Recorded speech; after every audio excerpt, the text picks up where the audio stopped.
Muy interesante. Gracias, Carla Jarada. Hoy se ha presentado, se ha formalizado el acuerdo político entre Nuevo Perú y Juntos por el Perú. Es un comunicado, digamos, muy sucinto, muy directo, que además de llegar o sea, el acuerdo para construir un nuevo pacto social a través de una Asamblea Popular Constituyente, tiene, repito, 4 puntos muy claros: afrontar la grave crisis sanitaria, por supuesto, ¿no? Todo lo que tiene que ver con la pandemia, la distribución del oxígeno, la vacunación universal y gratuita, reactivar la economía priorizando la generación de empleo y dejar atrás el modelo económico impuesto por la dictadura fujimorista que solo ha favorecido a unos pocos privilegiados. Sigue, impulsar una firme lucha contra la corrupción con todo lo que ello implica, refundar el Estado, profundizando la democracia, garantizando el ejercicio de derechos para todos en plena igualdad y sin ningún tipo de discriminación. El comunicado ya está en redes sociales, todos lo hemos podido leer. Lo firman Pedro Castillo Terrones, del Partido Perú Libre, y Verónica Mendoza, de Acuerdo Político Nuevo Perú, Juntos por el Perú, con quien estamos esta noche. ¿Cómo está usted, Verónica? Gracias por venir a nuestros estudios en este día, sin duda importante para la agrupación política que usted representa. Buenas noches, Enrique. Muchas gracias por esta oportunidad. ¿Cómo se llegó a esto? Primero, cuéntenos algo de los entretelones. ¿Cómo se llegó a esto? Sabíamos de todas maneras que la izquierda podría confluir en una situación como esta, pero también sabíamos las diferencias claras que se habían visto durante la campaña entre una candidatura y otra. ¿Cómo llegó a este resultado? Así es, ha habido diferencias entre nuestras agrupaciones políticas. Sin embargo, de un lado y de otro estamos absolutamente conscientes del grave momento histórico que el país está atravesando, ¿no? No solamente estamos enfrentando, como lo hemos conversado muchas veces aquí, Enrique, una grave crisis sanitaria, económica, política, sino que además en este contexto electoral nos enfrentamos a la posibilidad que la mafia que gobernó durante los 90 vuelva al poder, ¿no? Y no queremos volver al pasado, de ninguna manera. No queremos volver a los 90, donde se derrumbó la democracia con tanques, donde se persiguió, criminalizó a líderes sociales y sindicales, donde se esterilizó a miles de mujeres campesinas en contra de su voluntad, donde se compró congresistas, medios de comunicación. De ninguna manera queremos volver a ese pasado, porque además, Enrique, hemos conocido al fujimorismo en su versión actualizada, ¿no es cierto?, que no solamente no ha dejado ese pasado atrás, sino que cuando tuvo mayoría en el Parlamento, en lugar de ponerla al servicio del pueblo, la usó para blindarse, para rehuir la justicia con sus hermanitos, blindando al señor Chávarri, ¿no es cierto?, para hacer sus negociazos. Hemos visto cómo incluso muy recientemente en esta campaña electoral no han tenido ningún reparo en boicotear la vacunación, ¿no es cierto?, con una serie de mentiras anticientíficas para jalar agua para su molino. Entonces, ante ese escenario nosotros no podemos ponernos de costado. Tenemos que tomar posición y frenar la mafia, frenar el autoritarismo. Eso en primer lugar. Está clara la posición que usted está tomando, pero antes de entrar al segundo compromiso que también ha presentado Castillo, digamos, si caracterizamos la izquierda en la situación en la que estamos, ¿no? Donde está la izquierda en una posición sin duda expectante, como no lo ha estado en mucho tiempo probablemente. Pero si, repito, caracterizamos esa izquierda, a un lado está Verónica Mendoza para un porcentaje importante de la población, al otro extremo de repente está el señor Cerrón y de alguna manera en una suerte de interrogante está el candidato presidencial, Pedro Castillo. Entonces lo primero es, ¿dónde está Cerrón en todo esto? Usted, Verónica, ha tenido una experiencia de acercamiento con Cerrón que le costó dentro de su propio partido. Glave, Wilca, gente que era muy cercana a usted, Richard Arce, se fueron en ese momento porque se comenzó con esta alianza con Cerrón que al final no se cristalizó. Entonces, usted sabe, incluso dentro de su propio movimiento, que había un precio que pagar. ¿Dónde está Cerrón en esto? Mira, Enrique, así como hace un momento he hecho énfasis en lo que no podemos permitir que vuelva a ocurrir en nuestro país, al mismo tiempo, con esperanza, te puedo decir que veo también una oportunidad histórica, porque hay coincidencias, ¿no? Las hemos dialogado en días precedentes y hoy día también, coincidencias en la necesidad de impulsar un cambio profundo en nuestro país, en la necesidad de darle voz a aquellos que no han tenido voz en todos estos años, que han sido ninguneados, abandonados por el Estado. la necesidad de encarar con valentía la crisis sanitaria, garantizando la vacunación universal, gratuita, la distribución de oxígeno, la necesidad de reactivar la economía, la necesidad de construir una nueva economía recuperando la soberanía sobre nuestra riqueza, sobre lo que es nuestro. En todo eso hay coincidencias y voluntad de, en todo caso, ir avanzando en acuerdos cada vez más específicos. Se están centrando en las coincidencias más que en las diferencias en todo Por caso. supuesto, es lo que toca en estos momentos. Cuando se trata de salvar al país, cuando se trata de poner el país por delante, tenemos que hacer énfasis en las coincidencias. Las diferencias o los matices los iremos procesando, ¿no es cierto? Y ojalá encontrando cada vez más coincidencias para poder avanzar. Pero usted bien sabe que la contracampaña que tienen sus adversarios se basa mucho en la, entre comillas, amenaza comunista. Y Cerrón encarna esa. Porque ustedes tienen que convencer a un electorado que en parte no es de izquierda y mucho menos de izquierda radical. Entonces, por eso yo decía, ¿dónde está Cerrón? Cerrón se va a quedar, digamos, limitado a su papel de presidente o secretario general del Partido Perú Libre. Tal como le ha dicho el profesor Castillo, y yo no puedo decir sino otra cosa, ¿no es cierto? El candidato presidencial es él. Los acuerdos que hemos suscrito institucionalmente es con él, ¿no es cierto? Y el señor Cerrón tiene su propio rol que cumplir dentro del partido, cada quien en su ámbito. Nosotros queremos tener un diálogo institucional, ¿no es cierto?, para poder construir acuerdos sólidos y en esa medida vamos a seguir avanzando, poniendo por delante las propuestas de cambio. O sea, no nos obsesionemos con las personas que tienen ciertamente un rol que cumplir, pero lo más importante para nosotros son las propuestas de cambio, es el tema de la salud, de la vacunación, del oxígeno, la defensa de la democracia, la defensa de los derechos de todos los peruanos y peruanas, y mientras encontremos coincidencias en ese punto, vamos a seguir trabajando. El señor Castillo firma un compromiso con el pueblo peruano, que me imagino que usted lo ha visto, me imagino que usted lo conversó con él, conversó alguno de estos 10 puntos porque tiene que ver, por ejemplo, el tema del respeto a la ciencia, tiene que ver con la garantía de que él dejará el poder en el 26.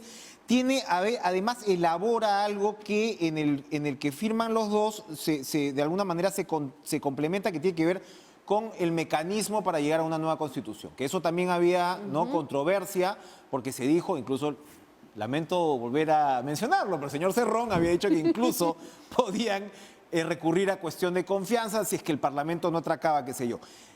¿En qué han quedado con respecto a la asamblea, a una eventual asamblea constituyente? ¿En qué han quedado con el señor Castillo? ¿Cuál sería el método? Porque es algo que usted propuso también, una asamblea constituyente para cambiar la Constitución. Así es, esa es una importante coincidencia, pero no solamente entre Nuevo Perú, Juntos por el Perú y el señor Castillo, sino con el pueblo peruano, con una gran mayoría de peruanos que tienen clarísimo que no podemos seguir con estas reglas de juego que nos han traído esta crisis sanitaria, política, ¿no es cierto?, económica. Es clarísima la necesidad de cambio. El pueblo lo está demandando a gritos. ¿Se va a recoger los 10 millones, cuántas son? 2.4 millones de firmas del padrón electoral, que son el 10%? ¿Ese es el mecanismo que se va a adoptar? No hemos discutido del mecanismo preciso, exacto, porque además hay varias alternativas. Lo que ha ratificado el señor Castillo, ¿no es cierto?, en el documento que tú acabas de leer y que ha venido diciendo públicamente, además, en varias oportunidades, es que va a respetar el actual marco constitucional. Me comprometo que todo ello será dentro del marco jurídico vigente cuando se refiere a la Asamblea Constituyente. Así es, ¿no? Y puede ser el camino que nosotros planteamos en la campaña electoral, presentar un proyecto de ley para que el Parlamento apruebe, ¿no es cierto?, una convocatoria, un referéndum constituyente para que el pueblo soberano se pronuncie. En fin, los procedimientos legales se encontrarán, los hay, existen. El tema de fondo es: ¿le queremos consultar o no al pueblo peruano si quiere una nueva constitución?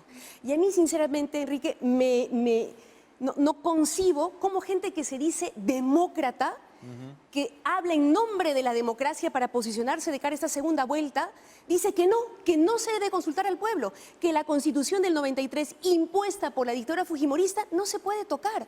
¿Acaso en democracia el soberano no es el pueblo? ¿Acaso la esencia de la democracia no es la participación del pueblo soberano? Eso es precisamente lo que estamos planteando, que se le consulte al pueblo soberano. Lo que pasa, Enrique, es que parece que algunos hablan de la democracia, pero no creen en la democracia. ¿No es cierto? Sí. Algunos hablan del pueblo, pero le tienen miedo al pueblo o repudian al pueblo. Quisieran, al parecer, volver, ¿no es cierto?, a tiempos de la colonia, donde una pequeña minoría privilegiada hacía y deshacía, decidía en función de sus intereses y los peones, ¿no es cierto?, los súbditos y los esclavos acataban. Entonces, estamos en democracia, consultémosle al pueblo soberano. No estamos en democracia y en democracia se puede cambiar una constitución, ¿ah? O sea, pero hay mecanismos para cambiar. Hay mecanismos, por supuesto. Pero entonces, ya de repente esta es una pregunta más sobre su posición personal. En términos de lo que se debería hacer con una nueva constitución o para llegar a una nueva constitución en caso esto se apruebe, el nuevo Congreso que va a entrar en funciones seguiría en marcha como ha ocurrido en otros casos como el de Chile. ¿Cuál es su posición al respecto? Sí, porque sí. esa es otra, ¿no? Que dicen, oye, no ha juramentado el nuevo Congreso, ya lo quieren cerrar. Y eso con un Congreso que no es exactamente el signo político que ustedes representan puede traer problemas, ¿no? No, ¿Qué dice al respecto? Por lo menos lo que nosotros planteamos en su momento fue que se convocara al referéndum constituyente y que paralelamente el Congreso electo, ¿no es cierto?, siguiera en sus funciones y que, claro, aquello que tiene que ver con reformas constitucionales fuera encargado a la Asamblea Constituyente. Pero más allá, Enrique, de lo procedimental, que ciertamente es importante y hay que cuidar que se dé dentro de los marcos legales, constitucionales vigentes y cambiarlos, ¿no?, por una vía democrática. Lo más importante es el diálogo, y es lo que algunos quieren negar. Lo más importante es eso, que este sea un gran proceso de diálogo donde participen no solamente los constituyentes que vayamos a elegir, sino los jóvenes universitarios, las mujeres, los micro y pequeños empresarios, agricultores, pueblos indígenas y en particular, Enrique, aquellos que nunca fueron escuchados, aquellos cuya voz fue silenciada. Este es el momento histórico donde tenemos que darle voz a todos los peruanos y este gran diálogo tiene que ir mucho más allá del Parlamento, de la Asamblea Constituyente, tiene que convocar a todos los sectores del país y en eso también hay coincidencias con el señor Castillo que concibe también un proceso constituyente democrático, amplio, plural como merece el país en estos momentos Ahora, Verónica, históricos. esto es un acuerdo político, esto lleva su firma. Y hace pocos días el señor Castillo decía, creo que ayer lo decía, o anteayer, porque en campaña pasan tan rápido las cosas, ¿no? Pero decía, más o menos yo voy a definir quién es mi equipo técnico, voy a comunicar cuando yo quiera. Franque, Dancourt, Burneo, ¿pueden integrar este equipo técnico? ¿Se ha llegado a alguna conversación sobre cuáles serían los cuadros que podrían integrar este acuerdo político? Mire, Enrique, nosotros ponemos a disposición lo que tenemos en Juntos por el Perú y Nuevo Perú por el bien del país, ¿no? Nuestro acuerdo es principalmente político y, por supuesto, en ese marco estamos dispuestos a colaborar en afinar las propuestas, ¿no? Con parte de nuestro equipo, como también lo estamos haciendo a nivel de los territorios, ¿no? Con la movilización de nuestra militancia y, claro, en todo aquello en lo que podamos colaborar, por supuesto. Pero bueno, vamos paso a paso, ¿no? Hemos suscrito un acuerdo político, en los próximos días tendremos diálogos más específicos para ver, ¿no?, los temas, las propuestas, ¿no es cierto?, en las que claramente hemos coincidido, que hay que afinar y que seguiremos ajustando, ¿no? Hay un tema que a mí me interesa mucho porque, a ver, hay un sector del electorado que, insisto, ahora está pues decidiendo su voto, está ante una situación, digamos, peculiar, ¿no? Con dos candidaturas muy marcadamente diferenciadas. Uno tendrá prevenciones con uno, el otro, pero hay un porcentaje importante del electorado que quiere decidir su voto de la mejor manera. Y en estos documentos se repite el tema refundación del Estado. Hay algo que me llama mucho la atención. Antes de la pandemia, evidentemente, la pandemia ha desnudado todas nuestras miserias, ¿no? Lo vemos en países como Colombia también, o sea, qué poca base social, ¿no?, de sistemas de protección social tenemos.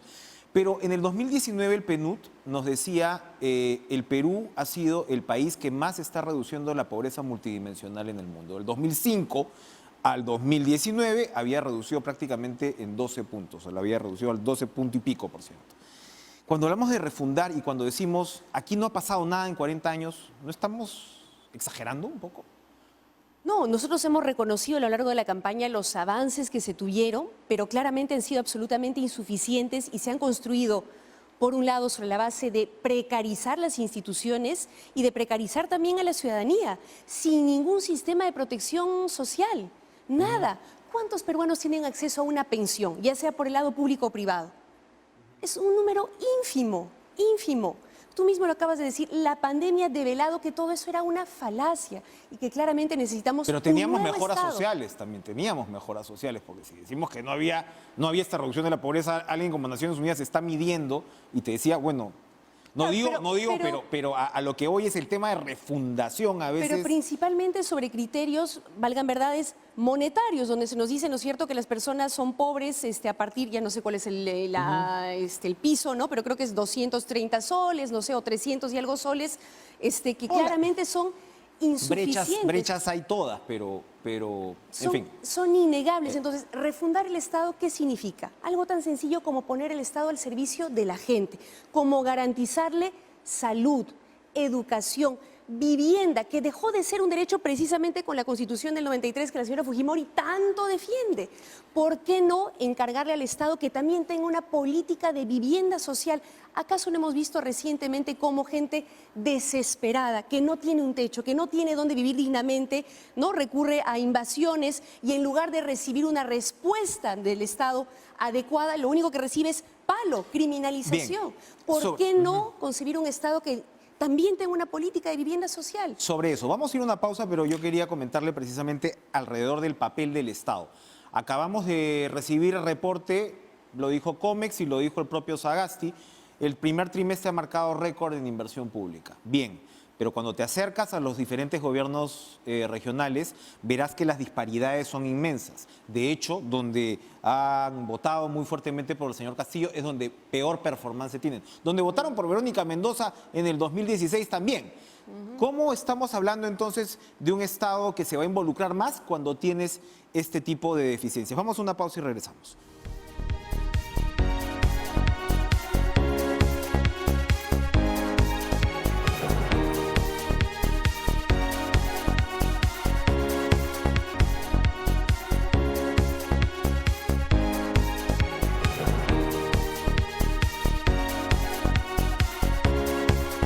Tengo tantos temas y tan poco tiempo, Verónica Mendoza, pero yo le preguntaba, a ver, el Estado, parte de la justificación más allá de fondo que pueda tener con un eventual cambio de constitución, tiene que ver el capítulo económico y el rol del Estado, el rol subsidiario del Estado. Usted me acaba de decir, el Estado tiene que entrar más a determinados, pero vemos, por ejemplo, que hay gobiernos regionales que no dan pie con bola o que no tienen las capacidades técnicas. ¿Por qué el Estado tendría que entrar más y cómo? ¿Qué nos dice que ese Estado va a ser más eficiente del que hemos tenido hasta ahora?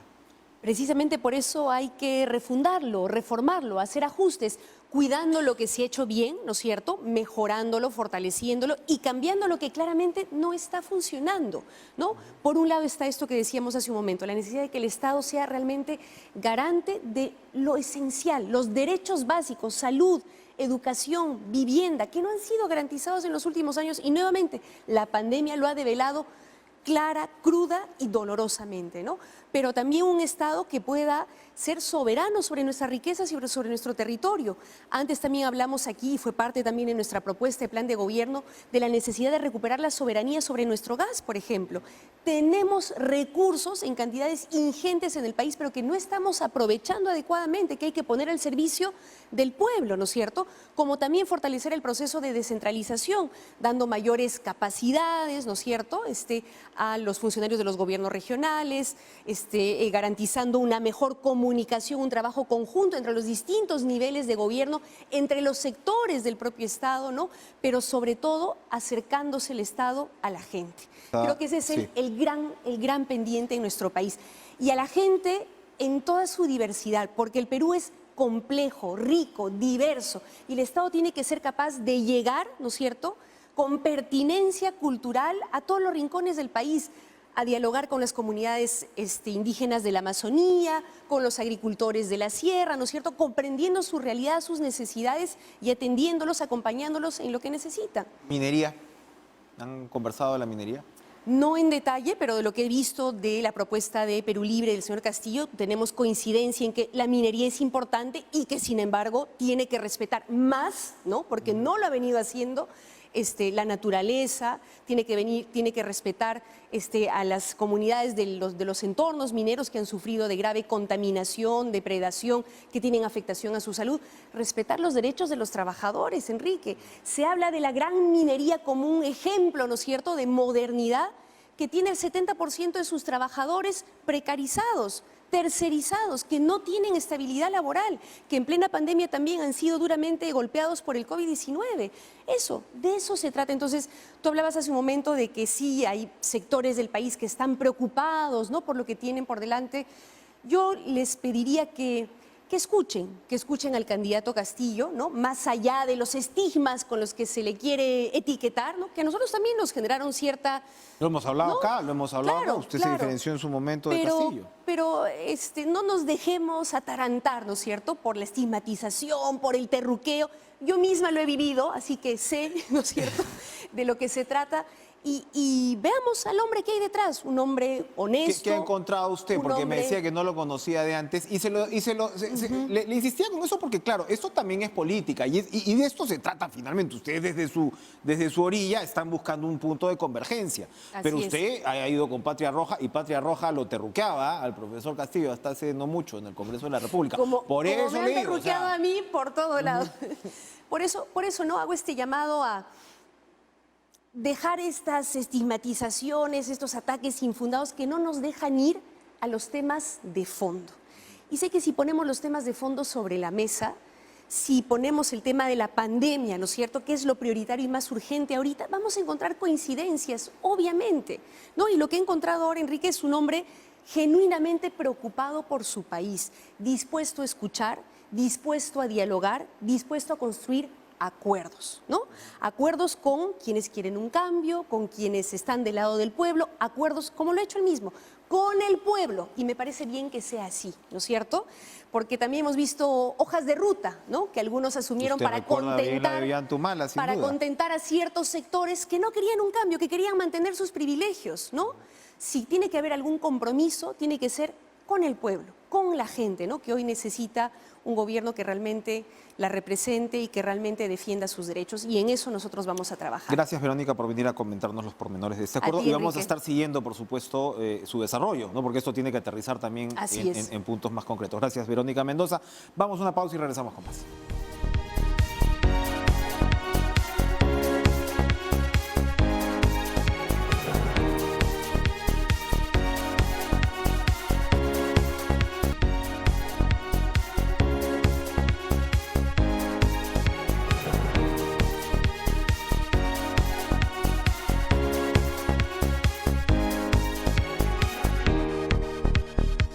Bien, le damos la bienvenida a Hernando Guerra García, jefe del Plan de Gobierno de Fuerza Popular, virtual congresista por esta agrupación, por lo que acabamos de conversar con Verónica Mendoza. Nano, buenas noches, gracias por estar con nosotros.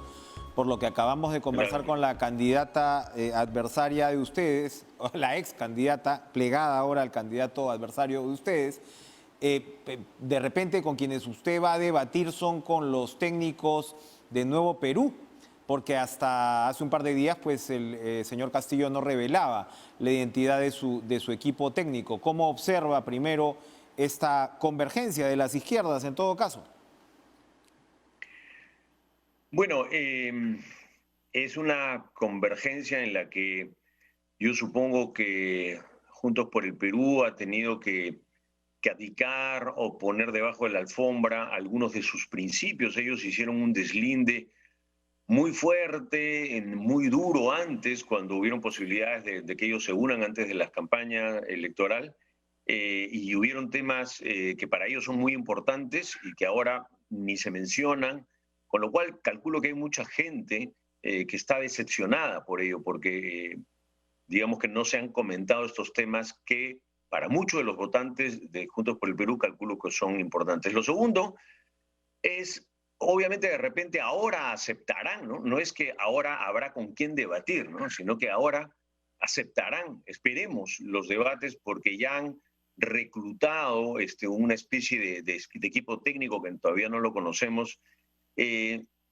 porque no tenían técnicos, no habían propuestas, tenían un plan de gobierno que la verdad era una declaración ideológica, y supongo que esto será pues como los refuerzos, vengan por favor a ayudarnos, que no tenemos técnicos, y veremos, calculo, desfilar al señor Pedro Franque y a otros, siempre reciclados, ¿no?, porque ellos han estado en los gobiernos pasados han gobernado, y eso hay que decirlo claramente, ¿no? Mucha de la gente, el equipo de gobierno de Juntos por el Perú y de sus técnicos han estado en posiciones de gobierno en los últimos 20 años, es decir, han compartido, han sido parte de la gestión de la cual ahora Verónica Mendoza se queja. Ellos han sido Estado, ellos han gobernado y han tenido este Estado ineficiente que lo que ha traído es este olvido de mucha gente en nuestro país, ¿no?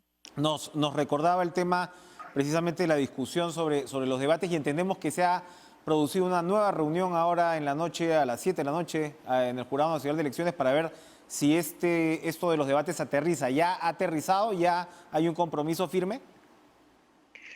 Yo tengo entendido que todavía seguían las conversaciones, están a cargo del señor Luis Galarreta, que es el secretario general del partido, y esperemos que ya con la llegada de refuerzos para decir que ahora tienen plan, porque en realidad no lo han tenido, puedan aceptar estos 4 debates, ¿no? Que es lo que el Jurado Nacional de Elecciones propuso desde un principio, que nosotros aceptamos y que el señor Castillo también aceptó, pero puso como condición primero el debate de Chota. Y después del debate de Chota, ya han pasado varios días, va a ser una semana, y siguen en negociación. La oportunidad de los ciudadanos para escuchar a sus futuros gobernantes no se negocia. Hay cosas que no se negocian, sino que se le debe dar a la gente esta oportunidad de escuchar posiciones, ideas, programas, y no solamente pues pullas o acusaciones al otro bando, ¿no? Usted nos ha detallado, digamos, lo que considera del pasado de algunos de estos personajes que se están plegando, en todo caso, a la candidatura de Castillo, y al mismo tiempo, desde la izquierda, caracterizan a Keiko Fujimori como la defensora del statu quo. Y al mismo tiempo, lo que las encuestas te van arrojando, por supuesto, en medio de una pandemia. Yo le recordaba ahora a la señora Mendoza los avances sociales que ha tenido el Perú previo, ¿no?, a la pandemia. Pero de hecho la pandemia ha evidenciado muchas de nuestras miserias de un lado, y de otro hay un porcentaje que es 58, 60% de las encuestas que quiere cambios en el modelo. No quiere un cambio radical, pero quiere cambios. Una tercera parte más o menos de la población quiere, para usar un término, refundar el modelo. Un 58, 60% dice no. ¿Cuáles son los cambios que usted señala, los ajustes que sí tendríamos que hacerle al modelo? Porque sin duda estamos en campaña y Keiko Fujimori, me imagino, va a querer remarcar que no es la defensora del statu quo. Nosotros queremos un cambio y lo primero que hay que cambiar es la gestión del Estado. Y hay que reformular nuestro Estado, hay que ser muy, muy radicales en esto, y lo somos. Este Estado conducido los últimos 20 años, repito, con participación de muchísima gente de izquierda, es el Estado ineficiente que tenemos que acabar, que tenemos que darle gerencia, tenemos que hacer que llegue a diferentes zonas. Hay que también ver la gestión de los gobiernos regionales. La izquierda ha tenido tantos gobiernos regionales con tantos recursos, porque no es un tema, como se viene a decir, no, que este modelo neoliberal que trajo hambre. No, ha habido dinero, ha habido recursos que han devuelto los gobiernos regionales, que no han sido capaces de gastar o que lo han mal gastado o que han terminado en temas de corrupción como el del señor Cerrón, gobernador, cuando era gobernador regional de Junín. Es decir, sí hay que hacer un cambio. Hay que hacer un cambio hacia adelante, no un cambio hacia atrás, no un cambio hacia modelos que han comprobado su fracaso, como en Venezuela, que esos son los modelos del llamado socialismo del siglo XXI, socialismo bolivariano, cercanos al comunismo. Esos cambios nos van a llevar al abismo. ¿Hay que hacer cambios? Por supuesto que hay que hacer cambios. Y en estos cambios hay que desenmascarar a aquellos que han estado en los gobiernos. El candidato a la vicepresidencia de Verónica Mendoza ha sido ministro de Ambiente, el señor Dancur, que es su principal asesor económico, ha sido asesor de Ollantumala, ha sido presidente del Banco Central de Reserva, el señor Pedro Franque ha sido presidente o director de Foncodes. Por favor, han estado en el gobierno, han gobernado y lo han hecho pésimo. Y este es el resultado. La gente está harta, obviamente está cansada y ha sido golpeada por una pandemia que al inicio fue mal administrada con modelos desde la izquierda. Ustedes han tenido un jale importante que es el de Luis Carranza. La gestión de Carranza, digamos, la visión de Carranza siempre ha privilegiado un gasto fuerte en infraestructura. Según él, ¿no? Es la infraestructura, me imagino que usted coincide con él en eso. La infraestructura genera productividad, la infraestructura genera incluso mejoras salariales y demás. Y lo que Carranza ha dicho recientemente es que lo que ha ocurrido en América Latina es que precisamente se han tenido los recursos que usted señala, pero siempre ha ganado el gasto corriente. ¿Cuál es la visión que incorpora Carranza en este esquema que presenta Fuerza Popular? Efectivamente, y podemos explicar esto que ha ganado el gasto corriente para que nos escuchen los ciudadanos. Ha habido dinero en los ministerios. En el Ministerio de Salud siempre ha habido recursos. Y todos los años han devuelto dinero de lo que ellos llaman el modelo, ¿no? Dinero que ha tenido el Banco Central porque hemos tenido un orden fiscal que nos permitió crecer, que nos permitió tener algo a los peruanos, que le permitió a tanta gente hacer sus empresas. Luego ha venido esta pandemia y cuando hemos volteado nos hemos dado cuenta que el Estado es muy bueno para pagarse, es decir, para pagar a los funcionarios, a los gobiernos regionales, en eso se han pagado. Ese es su gasto corriente, pero para ejecutar obras que se necesitaban, hospitales, vías, carreteras, saneamiento, agua, para eso, ahí no, como ya cobraron su sueldo, plin, ¿no es cierto? Ahí se quedaban tranquilos. Entonces, hay que darle importancia a la construcción de obras de infraestructura. Sin embargo, antes hay que equilibrar nuestra economía. Y Luis Carranza nos da esa seguridad de poder tener un manejo sólido. Él ya manejó la economía del Perú en la crisis pasada del 2008 y puede tener, va a tener la entrada a organismos internacionales, la capacidad de encontrar en qué partes del Estado se deben de obtener recursos para primero hacer obras que reactiven la economía. Nuestra economía está en UCI, está en cuidados intensivos. Si alguien cree que el señor Pedro Castillo, con el equipo reloaded y reforzado, Pedro Franque y otros, y el señor Dancourt, van a poder sacar a la economía hacia adelante, yo les recuerdo que el señor Dancourt, uno de los asesores de Juntos por el Perú, publicó el libro que era el libro de cabecera cuando Alan García pensaba que se podía emitir billete, ¿no? Felizmente, luego tuvimos un Alan García que reflexionó y que se dio cuenta que precisamente fueron ellos los que mandaron el error. Esa es la seguridad que nos da Luis Carranza en manejando y viendo el sector económico ahorita desde el plan de gobierno. Es interesante precisamente el perfil de Carranza, pero Carranza también fue, digamos, un tanto conservador en lo que era el gasto social. Eran otras épocas, es verdad. Pero Keiko Fujimori ofrece un bono oxígeno de 10.000 soles, plantea duplicar pensión 65. Evidentemente estamos en un momento pues de calamidad, pero esto, insisto, está amarrado con las propuestas actuales de Carranza. Lo que está ofreciendo Keiko Fujimori es viable, no va precisamente a ahuecar la caja. Es perfectamente viable. Son propuestas conversadas, la de pensión 65, la del bono oxígeno, conversadas y planteadas por Luis Carranza, que en algún momento tendrá la oportunidad de explicarlos a más. Son perfectamente viables. Algunas de ellas, como el bono oxígeno, pueden salir perfectamente del presupuesto y de ahorros que se pueden hacer. No es una enorme cantidad, pero es un decirle, el Estado le tiene que decir a toda la gente que hemos perdido, familiares, que hemos tenido gente que nos dejó, decirles, esto es lo mínimo que te puedo reconocer, precisamente por haber sido ineficiente, por haber tenido un Estado mal manejado por los que ahora nos quieren decir que no manejaron el Estado, sino que lo manejaron y lo mal manejaron.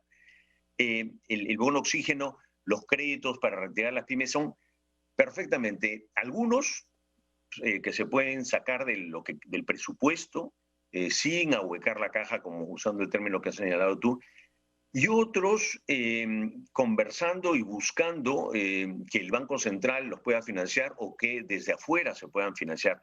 Luis Carranza nos va a dar la seguridad ante organismos financieros de afuera, internacionales, que van a mirar bien y van a decir, el Perú está en esa senda, que hay que corregir un montón de cosas.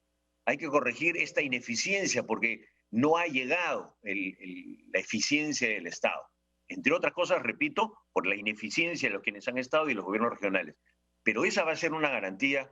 No vamos a hacer cosas irresponsables, pero si no se hacen cosas ahora en pandemia, si no somos audaces ahora en pandemia, también con la economía, ¿en qué momento? Este es el peor momento económico de nuestra economía después de muchísimos años. Ahora, me interesa mucho el tema precisamente de los gobiernos regionales porque eso marca buenas diferencias de las que estamos viviendo y la forma y las perspectivas con las cuales la ciudadanía observa este modelo y que, en lo cual se basa en buena medida también los postulados de la izquierda.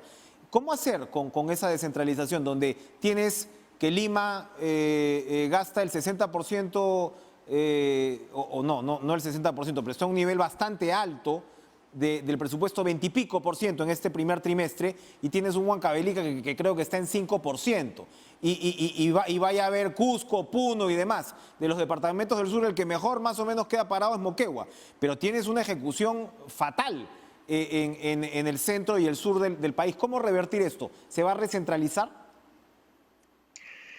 Sí, a ver, esto hay que decirlo así. Dinero han tenido sus gobernadores regionales, muchos de ellos de izquierda.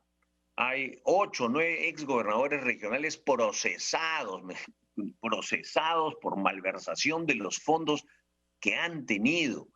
Fondos que no se han gastado o que se han gastado en hacer el estadio con una capacidad para que mayor a la de una población, en obras dirigidas a dedo, y se ha perdido muchos recursos. ¿Qué es lo que hay que hacer? Uno, hay que exigirle mucho más eficiencia en la ejecución y rapidez, y ahí hay que fomentar una sana competencia entre las regiones, una región que gasta bien y rápido, porque hay que hacer las dos combinaciones, hay que premiarla, hay que mirar la gerencia de la ejecución, pero adicionalmente hay que darle recursos a la gente directo. ¿Por qué vamos a hacer en el canon? ¿Por qué le vamos a pasar el dinero al gobernador y al alcalde y que lo pasa con sus amigos y construye lo que quiere? Nosotros estamos proponiendo una revolución. Estamos proponiendo que parte del canon vaya directamente a la gente. Si alguien sabe gastar en el Perú bien sus recursos, son los peruanos, no se lo van a gastar en tonterías, van a gastarlo en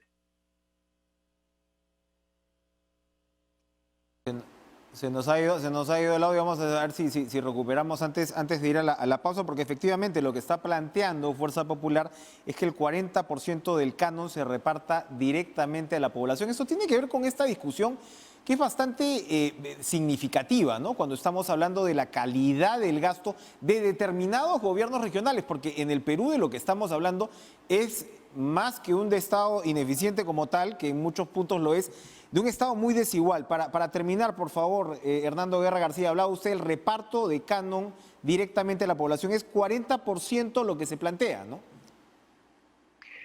Sí, recordemos que el canon se divide, ¿no? Hay una parte para municipios provinciales, distritales, y otra parte para la región y otra parte para los municipios de otros distritos que están en la región donde existe ese canon.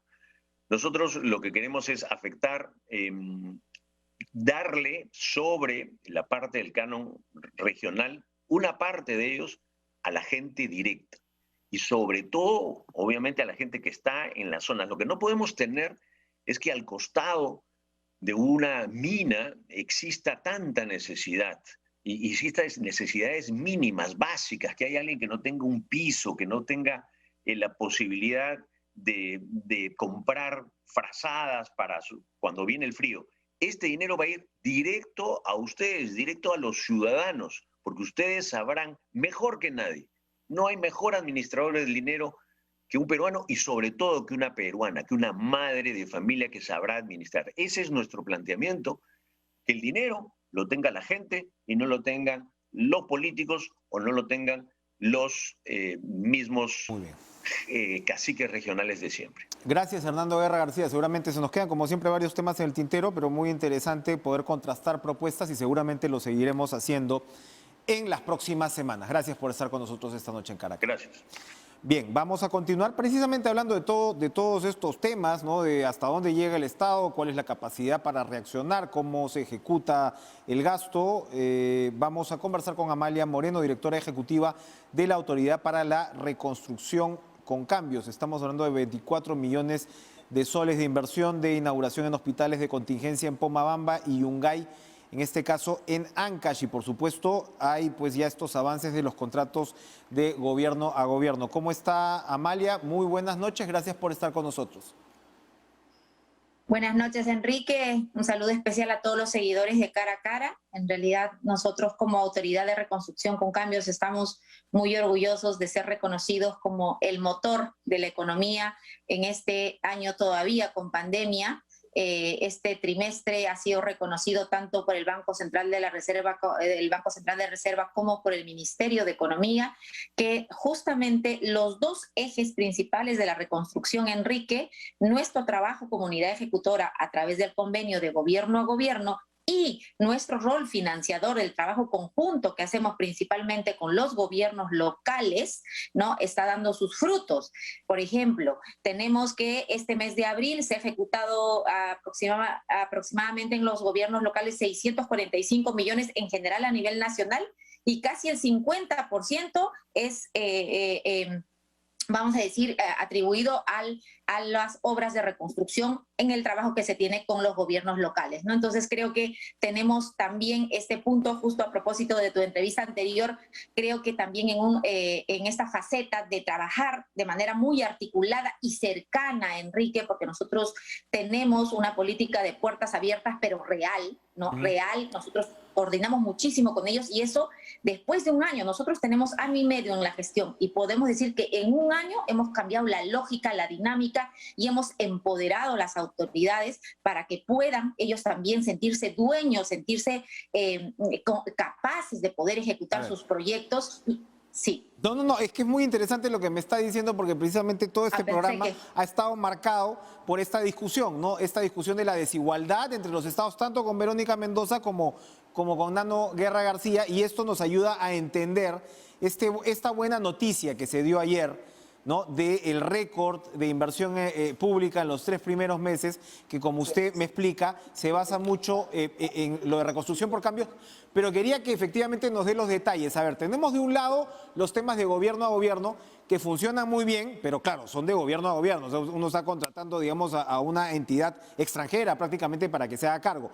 Y me imagino que hay otras experiencias que están más vinculadas con los gobiernos locales y regionales como usted la describe. Me gustaría que nos dé un poquito una radiografía porque estamos hablando no solamente del presente, sino del futuro. Perfecto. Rápidamente te voy a explicar ambas cosas porque en ambos trabajos tenemos, creo que, buenas noticias para el Perú. En esto que nos interesa tanto, en cómo hacemos un trabajo descentralizado, responsable, yo creo que es también uno de nuestros aciertos.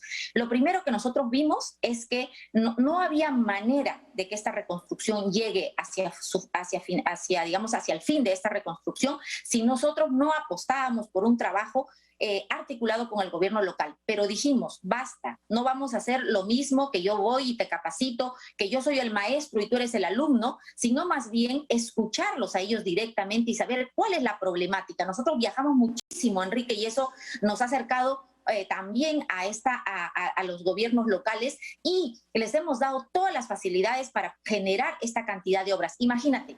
Eso se entiende mejor con números. Nosotros tenemos en este momento casi 3.000 intervenciones, vamos a decir 3.000 intervenciones en este momento a nivel de la reconstrucción que están en ejecución y en proceso de selección, dinamizando la economía no de una región, de un distrito. El distrito más pequeño tiene su plata en la reconstrucción. Y te doy, hoy, por ejemplo, recibí un ejemplo al alcalde de Sondorillo, y el alcalde de Sondorillo me dice, imagínese, doctora, gracias a la reconstrucción, después de haber ejecutado, de tener un presupuesto de 2 millones al año, ahora he ejecutado 45 millones al año.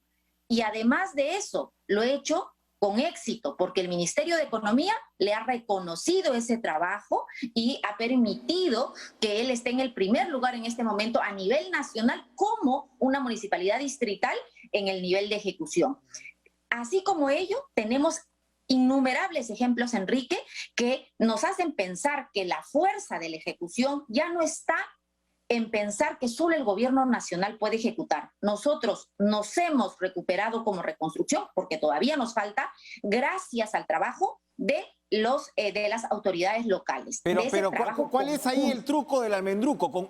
Cuando le ha ido bien, ¿con cuáles les ha ido bien? Nos acaba de dar un ejemplo, pero ¿por qué les ha ido bien? ¿Por qué hay gobiernos subnacionales que reaccionan evidentemente mejor que otros, no? Así es. Mira, yo creo que primero es que nosotros hemos apostado por ganarnos su confianza con un trabajo real. Nosotros hemos trabajado con ellos, vamos a decir, de la mano, y eso se hace en reuniones de trabajo, eso se hace viajando, eso se hace dándole resultados. Si uno promete y dice que, Dios mío, para la siguiente semana ya tengo que tener esto resuelto, pues tengo que poner todo de mi parte para que esto sea así. Nosotros nos hemos acostumbrado a dar resultados en conjunto hacia la población. Y esto yo lo puedo percibir porque tenemos el reconocimiento en verdad de nuestro trabajo respecto de todas las autoridades locales a nivel de las 13 regiones afectadas por el fenómeno del Niño. La confianza, Enrique, es la clave, y el trabajo conjunto con respeto. El gobierno nacional no puede pensar que es el dueño de la verdad para revertir o para hacer el proyecto. Nosotros siempre tenemos que escuchar al que está día a día en la población, escucharlo con respeto y trabajar con ellos para hacerlo, para hacer, digamos, lograr este resultado. Y eso eso se ha reflejado específicamente en el avance de ejecución. Pero también, permíteme resaltar que el convenio de gobierno a gobierno no es que nosotros le hemos dado a otro país, Enrique. En realidad ellos son nuestros asesores técnicos. ¿Y por qué te resalto esto?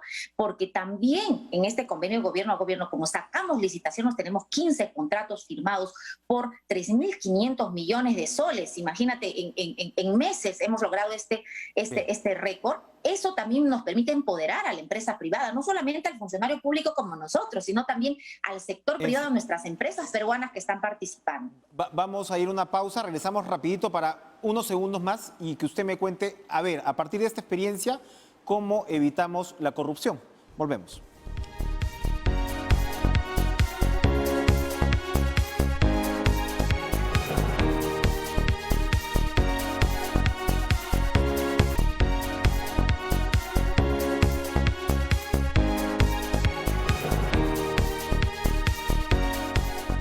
Amalia Moreno, directora ejecutiva de la Autoridad para la Reconstrucción con Cambios. A partir de la experiencia que usted ha tenido y particularmente con esta buena noticia de la ejecución en este último trimestre, ¿cómo se evita la corrupción? En 50 segundos, por favor.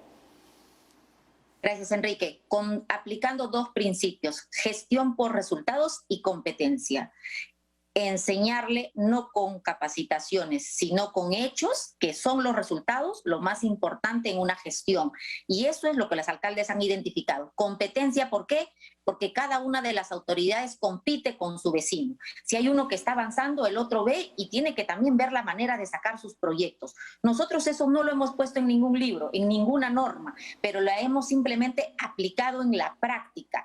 Gestión por resultados y competencia. Para eso, y además, si es que aún así, porque todavía hay rezagos de la corrupción, tenemos el control concurrente de la Contraloría, a quien nosotros también apoyamos con financiamiento para que puedan trabajar en el control concurrente y además en toda la fiscalización de estos proyectos, ¿no? Entonces creo que eso es algo que a nosotros sí nos ha funcionado, porque es como que tú no le das espacio ni el tiempo a la corrupción ni que haya intermediarios. Por ejemplo, un mecanismo que yo tengo es que casi, vamos a decir que en mi celular está la agenda de absolutamente todos los alcaldes. Entonces yo tengo comunicación directa con ellos. Cuando va un consultor, estos famosos disque consultores, a pedirle plata para sacar un financiamiento, entonces el alcalde me llama y me dice: oye, está pasando esto. Se rompe todo, porque le voy a decir: no hay nada, usted venga, que no necesita pagarle absolutamente a nadie para que usted pueda tener esa obra. Entonces esa confianza y esa conexión. Muy interesante nos ha permitido la experiencia. Amalia Moreno, se nos ha terminado el tiempo, lamentablemente.